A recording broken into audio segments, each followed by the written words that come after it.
Something that might seem like one of the most radical and outrageous ideas for a lot of people is how your funds are allocated.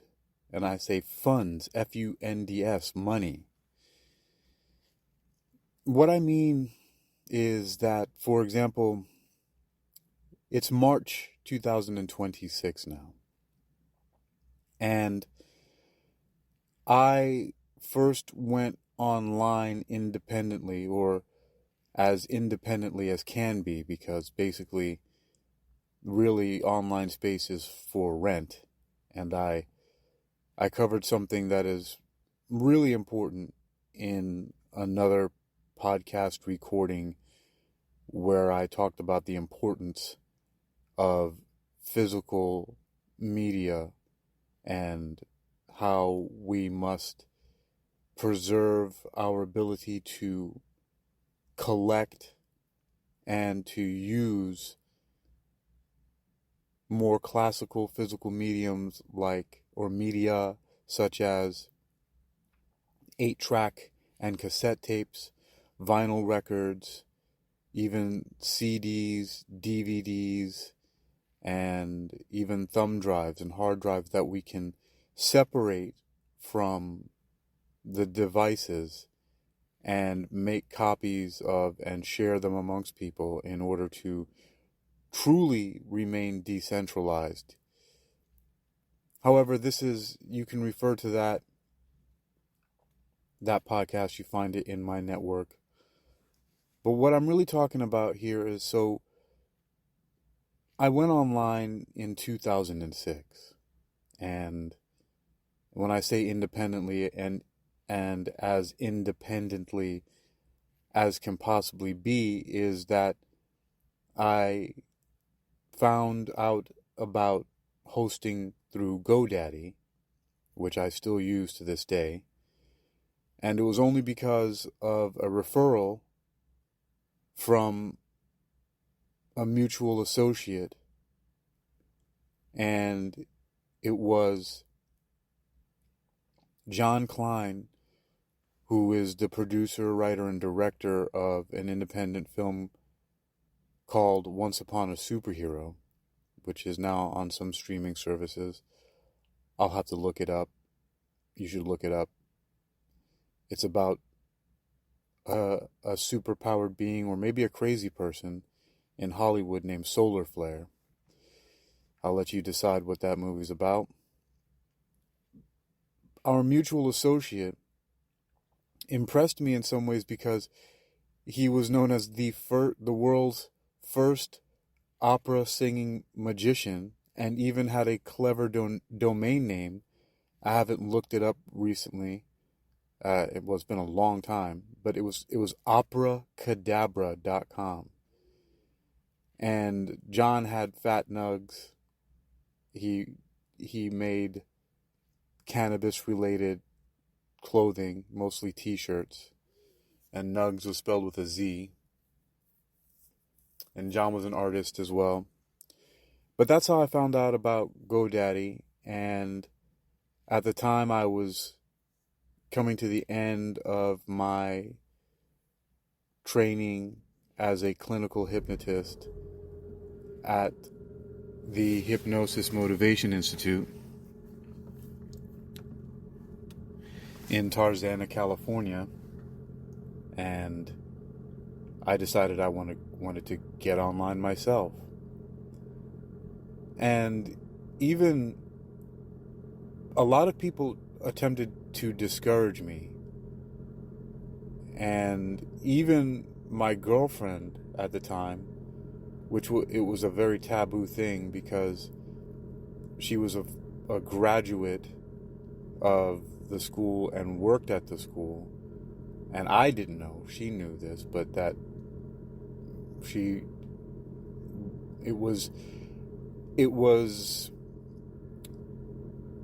it was not permitted that employees have, fraternize with current students. I didn't know that. It was kind of hush-hush. But even when I went, I do not recall where I bought it from. It must have been a Best Buy or something that was not too far from where I lived, and which was a 7-minute walk from the Hypnosis Motivation Institute. But I went to go buy a laptop, and I think it cost, for some reason, I don't know why the number 700 is coming to my mind. I don't think it was. Maybe it was, but I also do know someone else, an associate who just recently got a laptop to write with, and it cost $700. Maybe I'm crossing wires there. In any case, she was asking me over and over again why I spent my money on this laptop, and my assertion was that because I want to write. I want to write and I want to publish online. And for some reason, that was a red flag right there when people don't support you. But I did it anyway. And that was when I registered my first domain. I guess that was a time when people were making these clever compound words and getting these cool domain names. Patrick Bell had Opera Cadabra, John had Fat Nugs, and I got Hypno Athletics. And because at the time I was also working as a personal trainer and a group fitness instructor at Bodies in Motion, where I started in Encino, California, not too far, maybe 2 or 3 miles from the Hypnosis Motivation Institute, both of them being on Ventura Boulevard. Great place. I went there just a couple years ago after I worked in Florida for a little bit on some art department and special effects work with Jerry Blom's company, Miami Prop Rentals.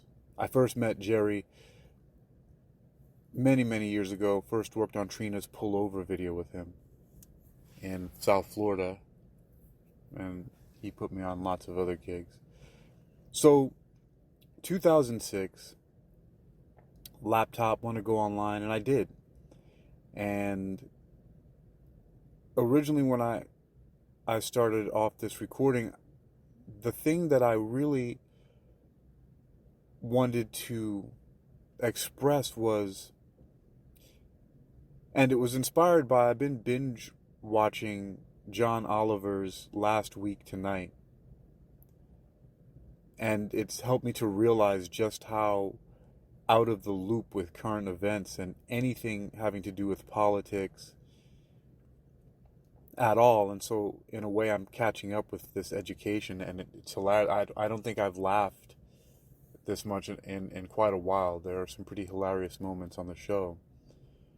But right now they're doing a segment about public radio, like national public radio, like NPR and PBS, and they showed, there was a hilarious clip with the lead singer from Guar, who actually happens to be from Virginia, where I am right now. And he was talking about how much he, was a fan of public radio, and he mentioned Mr. Rogers. And then they showed a clip of Mr. Rogers talking about making a presentation to Congress, I think it was, or the Senate, about funding, and and it was said, well, you got your $20 million. It's a great clip which I've seen before. And so that also partly just made me think about this, because a big part of it was how the funding is being cut. And it just reminded me about how for the last 20 years, I've been funding my multimedia publishing endeavors. I've been doing whatever I can, mainly just to be able to rent this space, which is what it is, online, just so that I can express myself and have a way potentially for people all over the world to be able to access the things that I'm creating. Whether you love it, are indifferent, or hate it, it doesn't matter. It doesn't matter in the sense that it's not going to stop me from doing it. It matters that there was a time when I was concerned with whether or not people liked it, and sometimes it may have bothered me, although I don't recall any significant issues with me ever really being upset about anyone being displeased with my content. But it just reminded me again of just how I've been personally funding it with money that I earn as a contractor, as a freelancer, as a gig worker, from teaching English overseas, from being a martial arts and self-defense instructor, a musician, working security. No matter what I've done, for the last 20 years, I've just funded on my own my publishing efforts. I don't know what that is, but here I am 20 years later, and I'm using 20 years because of the 2006 registering of the domain name Hypnoathletics, which I still haven't even properly used, because instead I've used subdomains, because for some reason I've been holding out for using hypnoathletics.com for some special reason, and I never have. I have two subdomains. The main one that I've been publishing on is eym.hypnoathletics.com, and the other one is poems.hypnoathletics.com, and I also have university.hypnoathletics.com. So I have all these domains, some of them with just incoherent note-taking, which would seem incoherent to other people. It's actually a form of digital hoarding, if I'm being completely honest here. There are some people in my family who hoard things like tools and automotive parts and things like that. And I think that's the first time that I've actually brought that to the surface, because I'm a hoarder of information. I always feel like I'm going to go back and look at this stuff eventually and use it for something, which is why I have, and I'm still paying for, a 5x10 storage unit in Tarzana, California, that is mostly full of books and musical instruments and things like that.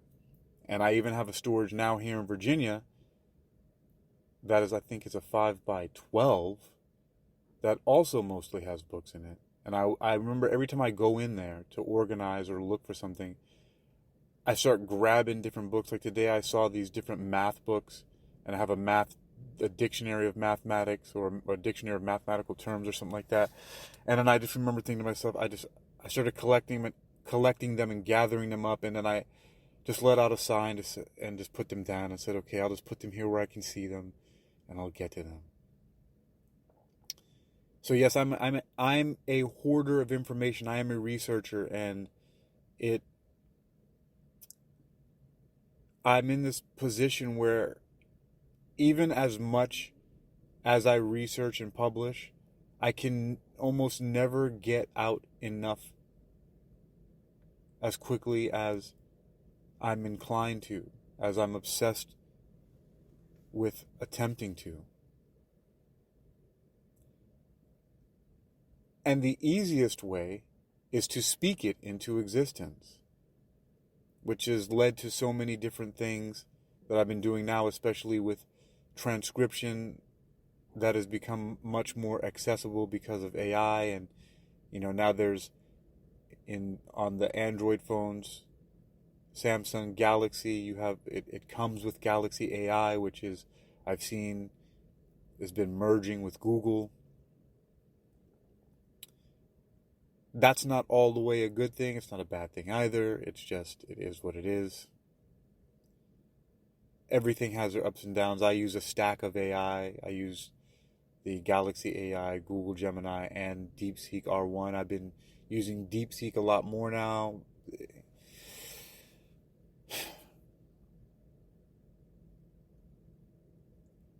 And I'm just reminded again just about this resilience and being consistent, and just for whatever reason I've continued to keep doing this. And I figure out more and more things along the way, and am becoming more efficient at certain things. But somehow it's just always been important to stay online. And in a lot of ways, that has helped me control my online narrative, because when you look me up, I have been able to rent so many different spaces and create so much content that when people look me up, which from various different metrics that I have access to, I see that it happens a lot. When you go on LinkedIn, it shows that this many people, you appeared in this many searches, and sometimes a few of them are just from LinkedIn itself. They could be for job titles, or when I get notifications from ResearchGate that says this article has gotten 700 reads, or from Spreaker when a podcast, I get a notification that says this podcast has had 100 downloads, and on and on. And then there's metrics from Podchaser, and you look at the metrics deeper within Spreaker, and you see this many 100,000 listens, and then you can see the daily listens. And so there's all this stuff going on, and a lot of it has to do with me controlling my online narrative. And a lot of this wouldn't have happened if I wasn't so obsessed with the written and spoken word. And even not being very standard with it. Sometime before, I might have said that I'm not good at it, but I am. I just deviate and stand apart from the way that many other people present their publications, in large part due to a lack of education in certain areas. And that has led to me having to improvise and figure out a lot of things on my own. But also just because a lot of the more standardized things that come from mainstream institutions of education and so on and so forth are very cumbersome. And I do realize that some of the standardization is there to help with reference. So cataloging, reference, archiving, and making it accessible for people to find, especially if things are stored in centralized collections and things like that. Like there's a reason for ISBN numbers and why episodes have numbers, so you can chronologically, there are a lot of reasons. I've just had to use a lot of trial and error and brute force my way through a lot of things. But here I am. And I believe that I initially wanted to send a message, and so I'll have to do another one that's shorter at some point in time that really gets directly to this issue at heart. So what really initiated this in my mind, the inspiration, was that a lot of times the funds, the money that we have, we can use it in whatever way we want, of course. However, I'm just sharing that I've been using my money to build this really just incredible lineage and collection of data coming out of my brain, some original, some derivative, some combinations of both, for the longest time, using the internet in all its various forms, whether it be social media, my own websites, podcasts, as a notebook, to really take notes and to hoard information. Or maybe, if I use a better word or a different word, to curate, so that I can have access to it, so that I can think better, so I can brainstorm better, so that I can mind map. Because I have an obsession with knowledge and understanding. And it has been one of the major tools for my autodidactic or self-learning polymathic journey. And I'm really glad for having done so, and for having put so much of my resources into buying the equipment like laptops and tablets and mobile devices, with the intention and the follow-through of using these things for creating this multimedia empire of my own making.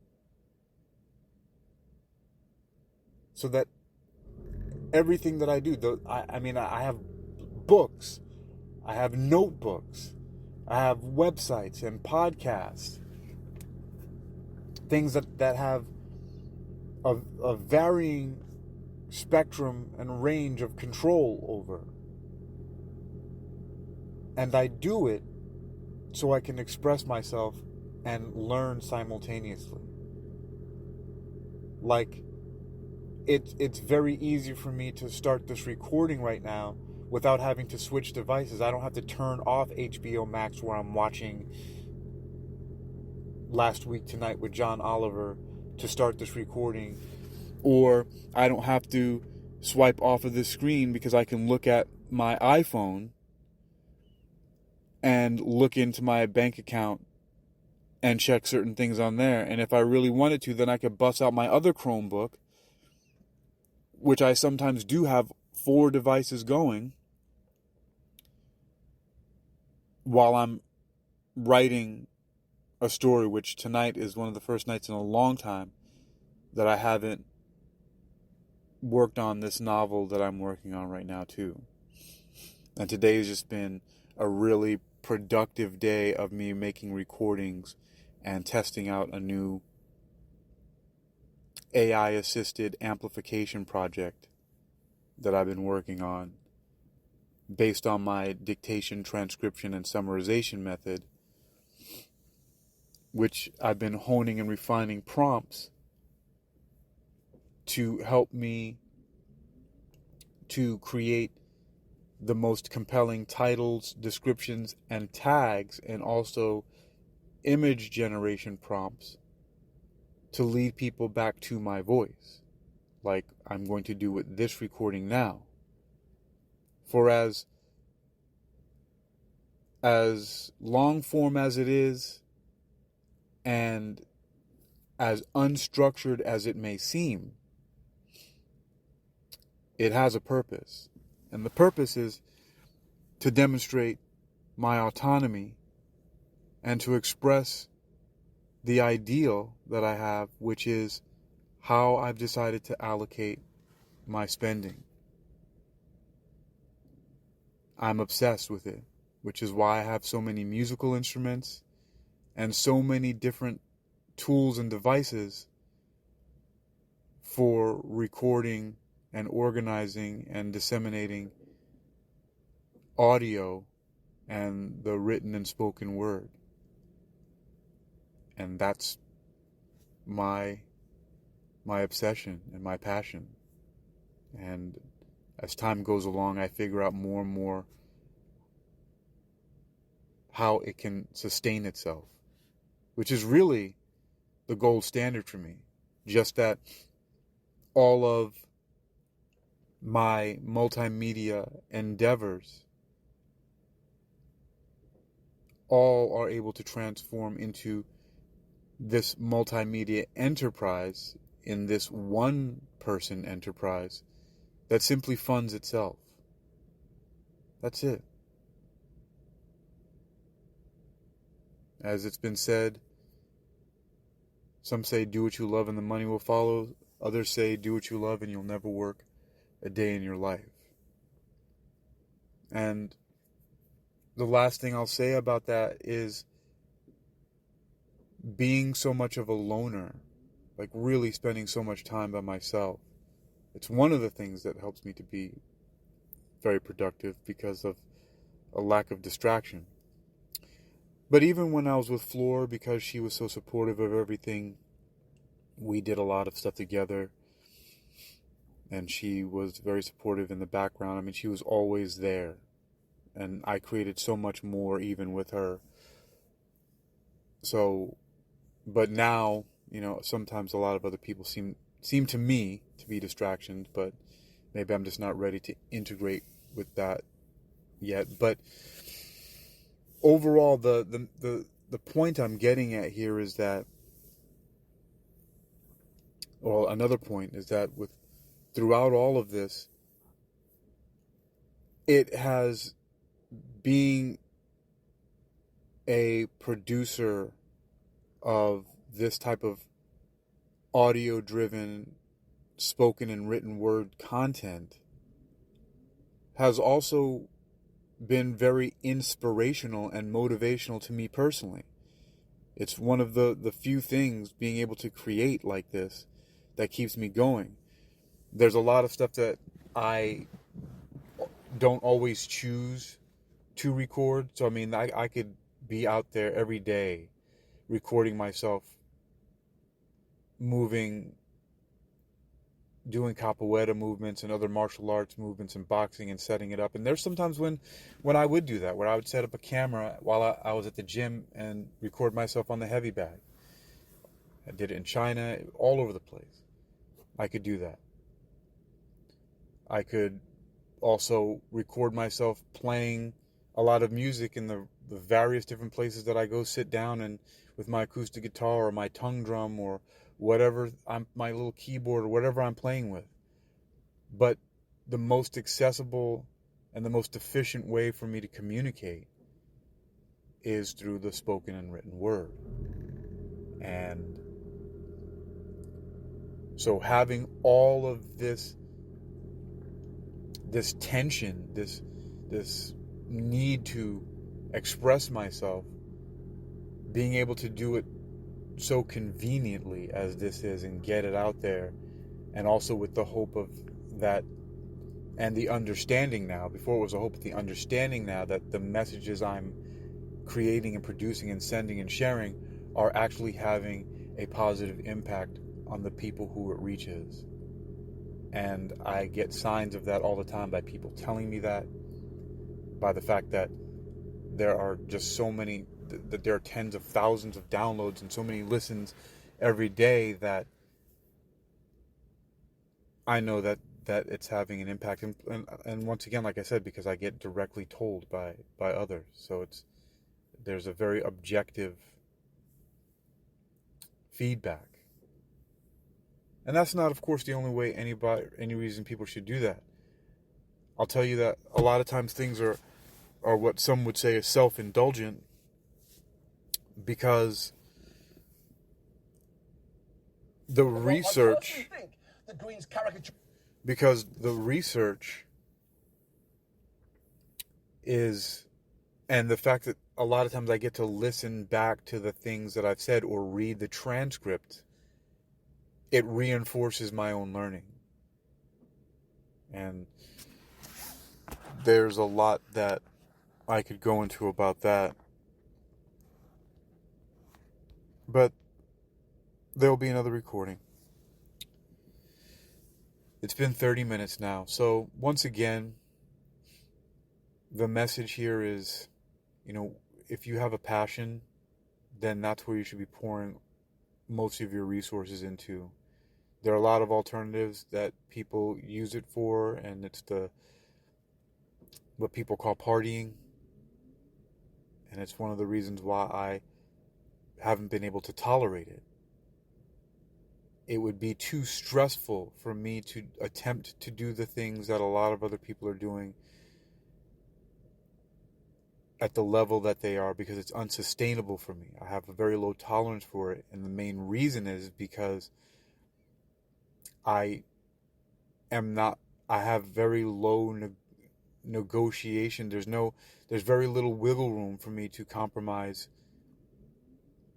my resources for other things other than my multimedia curation, allocation, utilization, production, composition. None of that stuff can be compromised by any other distractions. If it were, then I would not have been online consistently for 20 years. It sometimes shocks me to realize that 2026 now, it's been 20 years. It's incredible.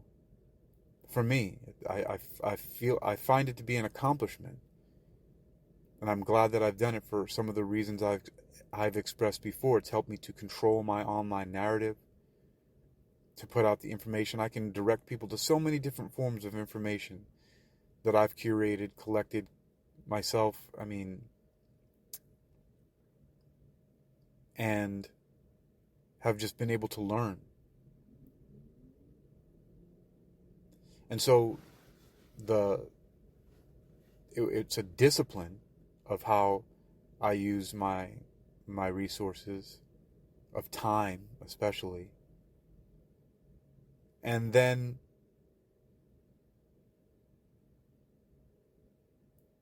how that's led to so much self-discovery and now the development and the maturation of skill sets that are wide-ranging and yet can be so laser-focused that it's come to a point where things are happening so rapidly through my understanding that I feel like almost an unstoppable force. Because even if if the internet were to go away now, the things that I've learned and how I understand are so valuable in communication skills that I'd be building something even better, because it would be like simply starting from where I am now. And that's something that I've come to understand from these 2 decades now of creating in my own way. I'm Hakeem Ali-Bocas Alexander, One Person Enterprise, World Reading Club, Hypnoathletics, exercising your mind.